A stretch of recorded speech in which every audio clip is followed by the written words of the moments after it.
अस्सलाम वालेकुम student, welcome to Aspire online classes. मैं हूं आपका मैथमेटिक्स टीचर इरशाद इमरान। आज हम लेक्चर नंबर 37 में डिस्कस करने जा रहे हैं एक्सरसाइज 3.4 का लास्ट क्वेश्चन, क्वेश्चन नंबर 10, और इसके अलावा उसके आगे की जितनी भी थ्योरी है वो हम डिस्कस करेंगे इस लेक्चर के अंदर।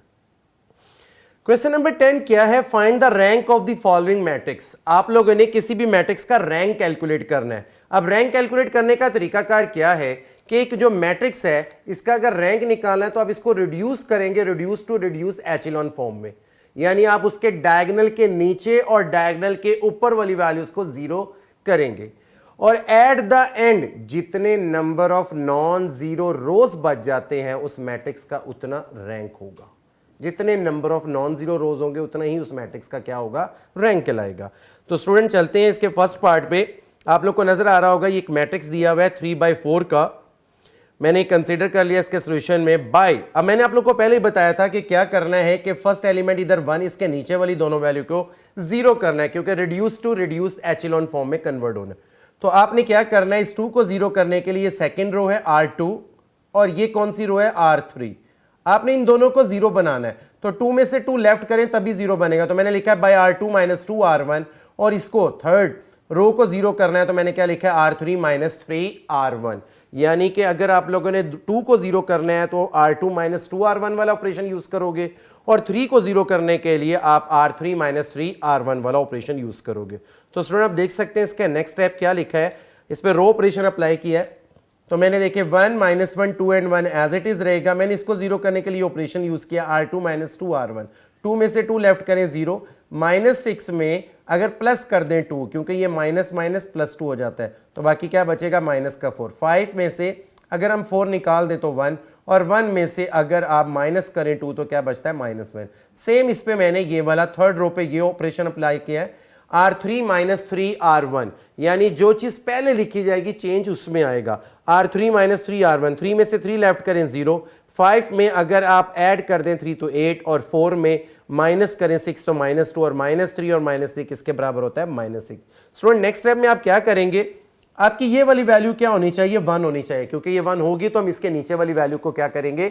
0 बनाएंगे। तो -4 को हम क्या करेंगे? इस सेकंड रो को मैं -4 से क्या कर दूंगा? डिवाइड कर दूंगा। तो स्टूडेंट आप देख सकते हैं नेक्स्ट स्टेप में बाय -1/4 R2, यानी मैंने सेकंड रो को -4 से डिवाइड कर दिया। तो ये देख सकते हैं इसका ऑपरेशन 1 - 1 2 1। पहली रो को कुछ नहीं हुआ, तीसरी रो को भी कुछ नहीं हुआ। आपकी सेकंड रो में जो वैल्यू आप लोगों ने 1 बनानी थी वो आपने -4 से डिवाइड करके बना ली। स्टूडेंट अब नेक्स्ट स्टेप में क्या करेंगे? हम इस 8 को और -1 को 0 बनाएंगे। अच्छा, जरूरी नहीं है कि आप ऊपर -1 को ना भी 0 बनाएं तब भी क्वेश्चन कंप्लीट हो जाता है, मगर आप लोग को 8 को 0 बनाना जरूरी है। तो 8 को 0 बनाना हो और -1 को, तो दोनों पे ऑपरेशन जो इस्तेमाल किया वो आपको नजर आ रहा होगा। R1 + R2। R1 यानी कि ऊपर वाली रकम आप देख सकते हैं 1 से ऊपर -1 लिखा हुआ है। अगर मैंने इसको 0 करना है तो -1 में +1 करें तो ये 0 हो जाता है। और अगर मैंने R3 के इस 8 को 0 बनाना है, यानी एक इस वैल्यू को 0 करना है और एक इस वैल्यू को 0 करना है, तो 8 में से क्या माइनस करें? 8 ही माइनस करें तो तब ये 0 होगा। तो इसलिए मैंने R2 को किससे मल्टीप्लाई किया? 8 से। तो पहले ये ऑपरेशन यूज हुआ है और फिर उसके बाद ये ऑपरेशन यूज हुआ है। तो स्टूडेंट ये स्टेप देख सकते हैं 1 - 0 1/4 1/4 0 1 एंड -1/4 और +1/4 ये एज इट इज रहेगा क्योंकि सेकंड रो को कोई फर्क नहीं पड़ेगा। थर्ड रो में आपको नजर आ रहा होगा 0 0 एंड 0 लास्ट में -8। तो स्टूडेंट इसके मुताबिक तो ये 1 होना चाहिए, बनाना चाहिए, पर ये वैसे ही 0 हो गया। तो अब नेक्स्ट टाइम में आप क्या करेंगे? -8 को आप 1 बना सकते हैं। तो बाय -1/8 R3 मैंने पूरी इक्वेशन को R3 को, यानी वो जो पूरी रो है R3 उसको मैंने -8 से डिवाइड कर दिया। तो वो आपको नजर आ रहा होगा 0 0 एंड लास्ट में 1। तो स्टूडेंट आप देख सकते हैं number of non zero rose. Non zero का मतलब होता है कि किसी रोज में भी कोई एक भी नॉन जीरो एलिमेंट रह जाए तो वो नॉन जीरो रो कहलाएगा। तो ये देखिए ये भी नॉन जीरो रो है, ये भी नॉन जीरो रो है और ये भी नॉन जीरो रो है इसकी वजह से। तो नंबर ऑफ नॉन जीरो रोज कितने हैं? 3। तो इस मैट्रिक्स का हेंस रैंक कितना होगा? इस मैट्रिक्स का वो भी 3 होगा क्योंकि जितने नंबर ऑफ नॉन जीरो रोज होते हैं उतने ही उस मैट्रिक्स का रैंक कहलाता है। स्टूडेंट इसका सेकंड पार्ट है, आप लोगों को नजर आ रहा होगा इसमें 4 रोज हैं और 3 कॉलम है। इसका भी रैंक कैलकुलेट करना है। तो रैंक कैलकुलेट करने के लिए सबसे पहले मैंने क्वेश्चन को कंसीडर कर लिया। तरीकाकार मैं बता दूं, पहली वैल्यू ये 1 होनी चाहिए, 1 के नीचे इसको, इसको और इसको, तीनों को 0 बनाना है। तो इसको आज स्टूडेंट तरीकाकार देख लें। मैंने सेकंड पे ऑपरेशन यूज किया होगा R2 माइनस 2R1, और अगर आप थर्ड रो को देख सकते हैं तो वहां पे मैंने ऑपरेशन यूज किया होगा R3 माइनस R1, और अगर मैं आप देख सकते हैं इसकी फोर्थ रो को मैंने क्या किया होगा R4 माइनस 3R1। तो ये ऑपरेशन यूज किया गया, आप लोगों को नजर आ रहा होगा R2 minus 2R1, R3 minus R1 and R4 minus 3R1। तो स्टूडेंट आप देख सकते हैं फर्स्ट रो को कोई फर्क नहीं पड़ा, पर सेकंड और थर्ड एंड फोर्थ रो आप लोगों की चेंज हो चुकी है। स्टूडेंट अब आपका नेक्स्ट स्टेप क्या है कि आपने इसको 1 बनाना है, इस 3 को। तो दो तरीके हैं, आप पूरी रो को 3 से डिवाइड कर दें, या तो दूसरा तरीका है कि आप R2 माइनस R3 कर लें, यानी 3 में से 2 निकालें, तब भी ये क्या बन जाएगा 1। तो स्टूडेंट आप देख सकते हैं bye R2 minus R3, R2 minus R3 का मतलब है कि अगर आप 0 में से 0 निकालें 0 ही होगा, 3 में से अगर आप 2 लेफ्ट करें तो ये क्या बच जाएगा 1, और 15 में से 10 निकालें तो 5 बचता है। तो स्टूडेंट आप देख सकते हैं 1 माइनस 4 माइनस 7, आपकी ये जो सेकंड रो है ये आपकी चेंज हो चुकी है, 0 1 एंड 5 बन गया। अब इस 1 की मदद से, ये जो आप लोग को नजर आ रहा है 1, इस 1 की मदद से नीचे वाले 2 और 5 को आप क्या करेंगे 0। तो आप देख सकते हैं मैंने ऑपरेशन यूज किया है R1, बेसिकली ये R1 यहां पर है, R1 ये नहीं है, R1 प्लस 4R2, यानी कि आपने क्योंकि रिड्यूस टू रिड्यूस एचिलॉन फॉर्म कर रहे हैं तो ऊपर वाली वैल्यू को भी हम 0 करेंगे। और तीसरा फिर सेकंड है, आप लोगों ने थर्ड कॉलम को कैसे, थर्ड रो को कैसे 0 करना है, R3 minus 2R2, and fourth रो को आपने कैसे 0 करना है, R4 माइनस 5R2। तो ऑपरेशन यहाँ पे जो यूज हुआ वो मैंने अप्लाई किया, आप लोग को नजर आ रहा होगा कि ये वैल्यू 1 है, वो हमें जरूरत पहले से थी, उसके ऊपर वाली उसके नीचे वाली दोनों वैल्यू को हमने 0 किया। तो स्टूडेंट आप देख सकते हैं इसमें नंबर ऑफ नॉन जीरो रो सिर्फ 2 ही बचते हैं, तो इस मैट्रिक्स का रैंक कितना होगा 2। तो स्टूडेंट आप देख सकते हैं as the number of non zero rows is 2, तो क्योंकि इसके अंदर 2 ही नॉन जीरो रोज है तो इसलिए इस मैट्रिक्स का रैंक कितना होगा, वो भी 2 होगा। नेक्स्ट आप देख सकते हैं स्टूडेंट क्वेश्चन नंबर 10 का थर्ड पार्ट है, आप लोग को नजर आ रहा होगा इसमें 4 रोज है और इसके अंदर 5 कॉलम है, तो इस मैट्रिक्स का भी रैंक कैलकुलेट करना है। रैंक कैलकुलेट करने के लिए सबसे पहले मैंने इस क्वेश्चन को कंसीडर कर लिया, ये वाली वैल्यू का 1 होना जरूरी है। तो इसके कई तरीके हैं, या आप फर्स्ट और सेकंड रो को इंटरचेंज कर लें, या आप ऐसा भी कर सकते हैं फर्स्ट रो में से थर्ड रो आप निकाल दें, या फर्स्ट रो में से फोर्थ रो माइनस कर दे, तब भी ये 1 बन जाएगा। तो स्टूडेंट आप लोगों को नजर आ रहा होगा बाय R12 का मतलब होता है interchange first and second row. तो जब मैंने इंटरचेंज किया तो 1 2 -1 -3 एंड -2, यानी जो पहली रो है वो दूसरी बन गई और जो दूसरी है वो पहली रो बन गई, 3 -1 3 0 एंड -1। देखें पहली और दूसरी रो चेंज हो चुकी है, बाकी दोनों रो एज इट इज। स्टूडेंट आपके पास नेक्स्ट स्टेप क्या होगा कि इस 1 होने के बाद इसको 0 बनाना है, 3 2 एंड 2 इनको 0 बनाना है। तो 0 बनाने का तरीकाकार क्या है कि अगर आप लोगों ने इसको 0 बनाना है तो लिखेंगे R2 माइनस 3R1, और अगर आपने इसको 0 बनाना है तो आप लिखेंगे R3 माइनस 2R1, और आपने लास्ट वाली रो को 0 बनाना है तो उसमें क्या करेंगे R4 माइनस 2R1। तो स्टूडेंट आप देख सकते हैं ये ऑपरेशन मैंने यूज किया by R2 minus 3R1 and R3 minus 2R1 and R4 minus 2R1। ये ऑपरेशन यूज करें तो आप लोगों को नजर आ रहा होगा second third and fourth row change हो गया है। नेक्स्ट स्टेप में आप लोग क्या करोगे, आपको यहां पर ये वैल्यू क्या 1 होनी चाहिए। तो 1 बनाने के लिए आप क्या करोगे, इंटरचेंज कर सकते हो आप सेकंड और फोर्थ रो को, या इसके अलावा -7 से डिवाइड कर सकते हो, ये आपके पास अपना तरीका कार है, जिस मर्जी से आप कर सकते हैं। -7 से डिवाइड करेंगे तो सारी वैल्यू डिवीजन में आ जाएगी, और अगर आप इंटरचेंज करेंगे तो वैल्यू डिवीजन में नहीं आएगी। तो स्टूडेंट मैंने क्या किया बाय 2 4 बाय रो 2 4 2 4 का मतलब है दूसरी और चौथी रो को चेंज किया है, ये दोनों चेंज होके देखे मैंने, जो दूसरी थी वो चौथी में आ गई, जो चौथी थी वो दूसरी में। ये देखें स्टूडेंट ये 1 बन गया, इस 1 की मदद से मैं ये नीचे वाली वैल्यू को 0 करूंगा, आप ऊपर वाली को भी कर लें तो तब भी ठीक है। तो स्टूडेंट आप देख सकते हैं -1 और -7 को कैसे 0 किया जाएगा, तो लिखा गया R1, क्योंकि मैंने इसको 0 किया, इसको 0 किया और इसको 0 किया, तो पहली रो को R1 माइनस 2R2, फिर coma R3 plus R2 and last में R4 प्लस 7R2, यानी R2 की मदद से सबको 0 किया जा रहा है। तो आप देख सकते हैं पहली रो भी चेंज होगी, दूसरी रो एज इट इज, तीसरी रो भी चेंज होगी और चौथी रो भी चेंज होगी। अब नेक्स्ट स्टूडेंट ये देख सकते हैं इसको 1 होना जरूरी है, क्योंकि ये 1 होगा तो इससे ऊपर और इससे नीचे वाली वैल्यू को हम 0 बना सकते हैं। तो 6 को अगर 1 बनाना तो 6 से क्या किया जाएगा डिवाइड, तो आप देख सकते हैं by 1/6 into R3, third row को मैंने 6 से डिवाइड कर दिया, तो स्टूडेंट आपको नजर आ रहा होगा 0 0 1 11/6 एंड 8/3। मजीद सिंप्लीफिकेशन क्या है कि आपके पास ये 1 बन चुका है, अब इसके ऊपर और नीचे वाली वैल्यू का 0 होना जरूरी है। तो स्टूडेंट आप देख सकते हैं R4 माइनस 6R3, यानी चौथी रो को अगर 0 बनाना है 6 को, तो 6 में से 6 लेफ्ट कर दे। तो उसमें आप देख सकते हैं 1 0 -1 -9 -16, पहली रो भी एज इट इज, दूसरी भी एज इट इज, तीसरी भी एज इट इज। आपकी फोर्थ रो है वो चेंज होगी 0 0 0 19 और 38। अब आप क्या करेंगे स्टूडेंट, ये 1 होना चाहिए 19, तो 19 को अगर आप 1 बना लें तब भी ठीक है, नहीं बनाते तब भी ठीक है। तो 19 को अगर 1 बनाना है तो स्टूडेंट आपको 19 से फोर्थ रो को डिवाइड करना पड़ेगा। तो देख सकते हैं स्टूडेंट आपके पास ये एक मैट्रिक्स आ गया है, इसमें number of non zero rose 1 2 3 and 4 number of non zero रोज है, इसलिए इस मैट्रिक्स का जो रैंक होगा वो 4 होगा। तो आप देख सकते हैं as the number of non zero rows are 4 is so the rank of the matrix is 4। तो स्टूडेंट ये था आपके एक्सरसाइज 3.4 के बारे में तमाम के तमाम क्वेश्चंस मैंने आप लोगों को करवा दिए इससे पहले वाले लेक्चर्स में, आज के लेक्चर में। अब जो है इसकी कुछ थ्योरी है, वो थ्योरी क्या है, solution of linear simultaneously equations. आगे जो क्वेश्चंस आएंगे उनमें आप लोगों ने अननोन वेरिएबल कैलकुलेट करने हैं और वो सारे के सारे वेरिएबल्स जो होंगे वो लीनियर फॉर्म में होंगे। लीनियर फॉर्म में से लीनियर का मतलब होता है ऐसे वेरिएबल जिसमें वेरिएबल की जो मैक्सिमम पावर है, लीनियर इक्वेशंस जस्ट लाइक होंगे, ऐसी इक्वेशंस होंगे जिसमें वेरिएबल की मैक्सिमम पावर 1 होगी। ये आपने मैट्रिक लेवल में भी किया हुआ है, वो 2 वेरिएबल्स में होता था, यहां पे 3 वेरिएबल्स में होगा।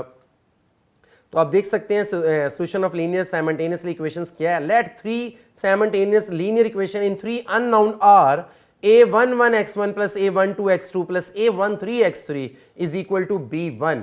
नेक्स्ट आप देख सकते हैं दूसरी a21x1 plus a22x2 plus a23x3 is equal to b2 and next है a31x1 plus a32x2 plus a33x3 is equal to b3। तो then the system of equation can be written in the matrix form as, अगर हम इसको matrix में लिखा जाए तो इस वेरिएबल x1 x2 x3 ये वेरिएबल है, इनके साथ जो चीजें लिखी हुई हैं वो इसके कोफिशिएंट है, तो उसको एक मैट्रिक्स में लिखा जाएगा।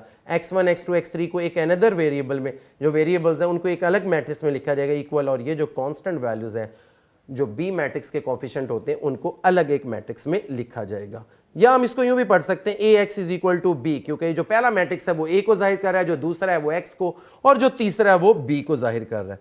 तो स्टूडेंट आप देख सकते हैं where the matrix a is called coefficient matrix, the matrix x is called the variable matrix and the matrix b is called the column matrix of the given constant. इसका मतलब है a जो है वो कोफिशिएंट मैट्रिक्स है, आपका जो x है वो वेरिएबल मैट्रिक्स है, और जो आपका b मैट्रिक्स है वो जो भी गिवन कांस्टेंट दिए होते हैं वो वाला मैट्रिक्स है। तो स्टूडेंट आप देख सकते हैं नेक्स्ट इंपॉर्टेंट कुछ नोट्स हैं। If the matrix B is not equal to 0, अगर आपका B मैट्रिक्स जो कांस्टेंट वैल्यूज है वो not equal to 0, the system represent the non homogeneous system या नॉन होमोजीनियस इक्वेशंस कहलाएंगे। बी पार्ट में आप देख सकते हैं if matrix B is equal to 0, अगर आपका मैट्रिक्स 0 हो जाए B वाला, the system represent the homogeneous system या होमोजीनियस इक्वेशन।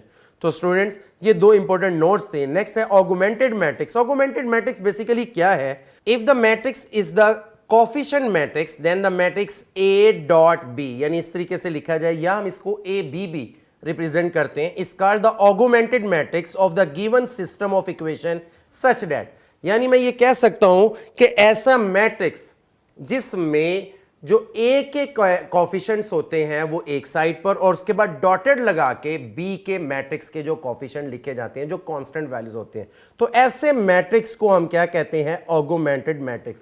यानी जो भी मैट्रिक्स इस तरह की फॉर्म में लिखा जाए तो ऐसे मैट्रिक्स को हम कहते हैं ऑगमेंटेड मैट्रिक्स, जिसको हम A B से रिप्रेजेंट करते हैं।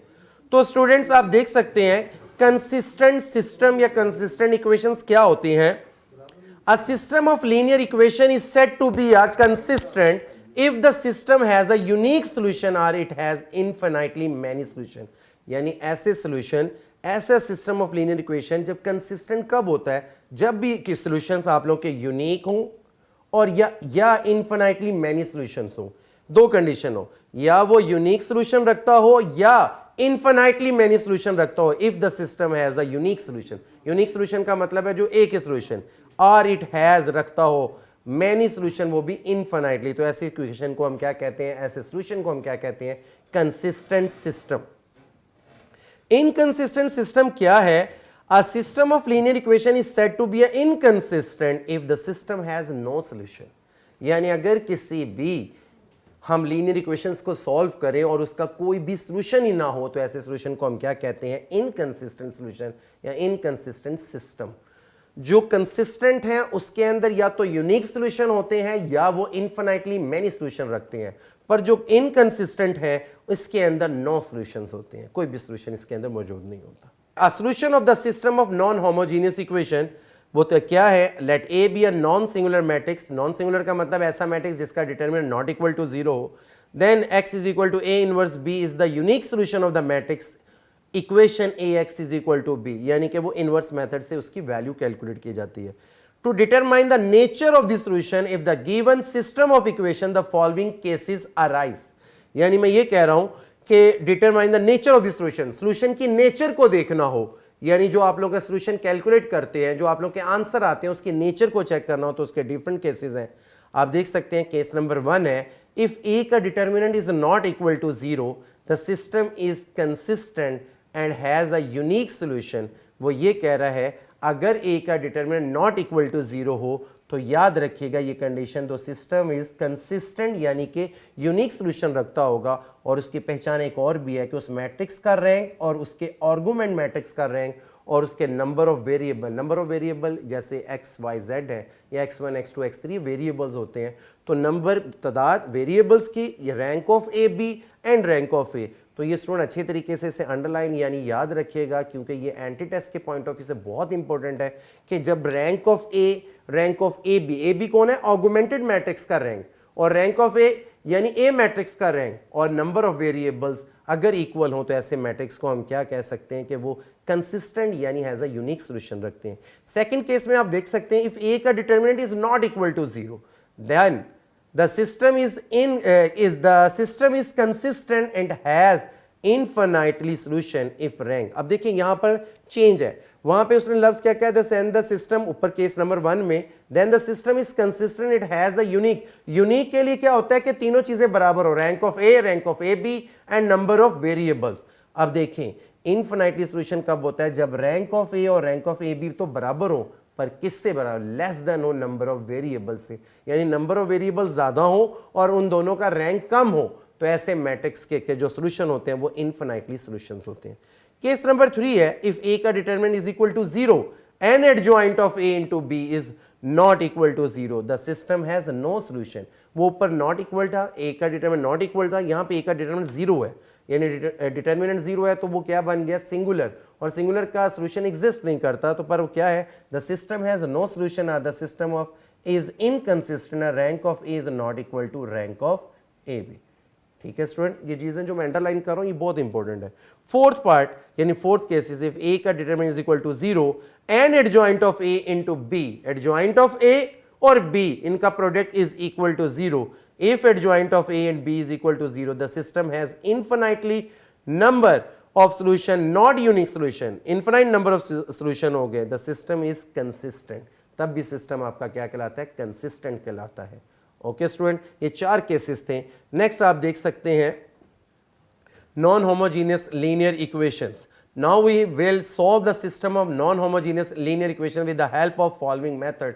किस किस मेथड से नॉन होमोजेनियस लीनियर इक्वेशंस को सॉल्व किया जा सकता है, तो स्टूडेंट आप देख सकते हैं नंबर 1 पर है मैट्रिसेस, यूजिंग मैट्रिसेस यानी कि इनवर्स मेथड, ये भी आप जानते हैं 9th क्लास में आपने पढ़ा हुआ है। सेकंड नंबर पे लिखा हुआ है using echelon and reduce echelon form, ये आप इसमें इस साल यानी कि फर्स्ट ईयर में आप पढ़ेंगे। थोड़ा सा एचेलॉन और रिड्यूस एचेलॉन आप लोगों ने 3.4 में भी किया हुआ है। इसी तरह अगर आप देख सकते हैं थर्ड, इसके सोल्यूशन फाइंड करने का एक बहुत ही इंपॉर्टेंट रूल, क्रैमर रूल, जो आप 9th क्लास से पढ़ते आ रहे हैं, वो हम यहाँ पर फर्स्ट ईयर के अंदर भी आप लोगों को बताएंगे, पर यहाँ पर 3 वेरिएबल्स के दरमियान होगा।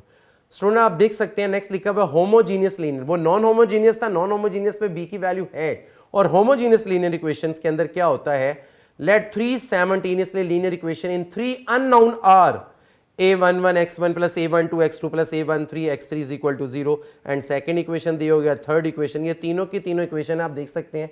इसके अंदर जो बी मैट्रिक्स की वैल्यू है वो 0 0 है।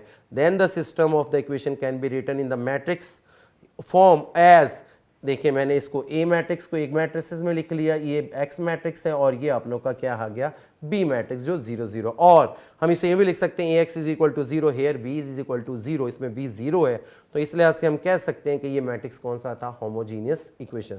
होमोजीनियस लीनियर इक्वेशंस इसके दो केसेस देखें। केस 1 है ए का determinant is not equal to 0 यानी कि non singular, the system has trivial यानी unique solution if x1 is equal to 0, x2 is equal to 0 and x3 is equal to 0, यानी इसमें तीनों की तीनों वैल्यूज क्या होंगी, 0 होंगी। नेक्स्ट आ जाता है सेकंड केस में, इफ a का डिटर्मिनेंट इज इक्वल टू 0, वो नॉट इक्वल टू 0 है, यहां पर a is equal to 0, the system has non trivial solution यानी कि इसमें इनफाइनाइटली सॉल्यूशन होते हैं जब आपका a का डिटरमिनेंट किसके बराबर हो, 0 की। और अगर नॉट इक्वल टू 0 तो उसमें यूनिक सॉल्यूशन होते हैं, यानी x1 का भी आंसर 0, x2 का भी 0 एंड x3 का भी 0। तो स्टूडेंट यहां तक था हमारा ये वाला लेक्चर। इस लेक्चर के अंदर हमने डिस्कस किया है कुछ थ्योरी और लास्ट क्वेश्चन एक्सरसाइज 3.4 का। ओके स्टूडेंट्स, अल्लाह हाफिज।